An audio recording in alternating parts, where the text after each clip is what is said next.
الحمدللہ والصلاة والسلام علی رسول اللہ اما بعد قال نبی صلی اللہ علیہ وسلم المؤمنون كرجل واحد ان اشتكى عینه اشتكى كله وان اشتكى رأسه اشتكى كله رواہ مسلم۔ نبی کریم صلی اللہ علیہ وسلم نے بیان فرمایا کہ تمام مومنین آپس میں ایک آدمی کی طریقے سے ہیں۔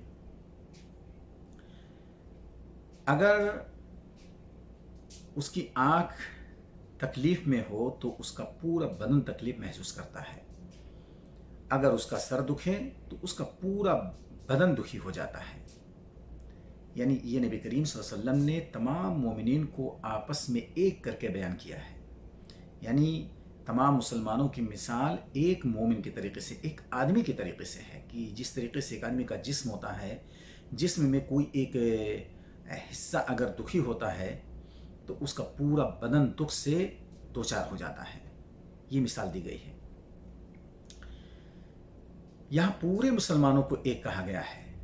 چہ جائے کہ دو سگے بھائیوں کو آپس میں اگر ان کو دیکھا جائے تو ایک ماں کے پیٹ سے پیدا ہوتے ہیں، ان کو بھی آپس میں خوب مل کر کے رہنا اور ایک دوسرے کے درد میں شامل رہنا چاہیے۔ لیکن ایک چیز جو ان کے درمیان کبھی اختلاف کی شکل اختیار کر لیتی ہے، پھر وہ آپس میں اس طریقے سے رہتے ہیں، اس قدر دشمنی کو ہوا دیتے ہیں، بلکہ ایک دوسرے کی تکلیف پر اتنا خوش ہوتے ہیں بجائے اس کے کہ انہیں درد ہونا چاہیے۔ جیسے کہ مثال ایک عام مسلمانوں کو آپس میں ایک کر کے بتایا گیا ہے کہ اگر جسم کا کوئی حصہ دکھی ہوتا ہے تو وہ پورا بدن دکھی ہوتا ہے۔ اسی طریقے سے ایک مسلمان اگر دکھ سے دوچار ہو تو دوسرے مسلمان کو محسوس کرنا چاہیے۔ یہ ہمیں اگر کسی وجہ سے دشمنی ہو جانے کی صورت میں ہمیں یہ محسوس کرنا چاہیے اور اس کے دکھ درد پر ہمیں خوش نہیں ہونا چاہیے، بلکہ اگر ہمیں اس کو دور کرنے کا موقع ملے تو ہمیں دور کرنا چاہیے، نہ یہ کہ اس پر ہمیں خوشی کا اظہار کرنا چاہیے۔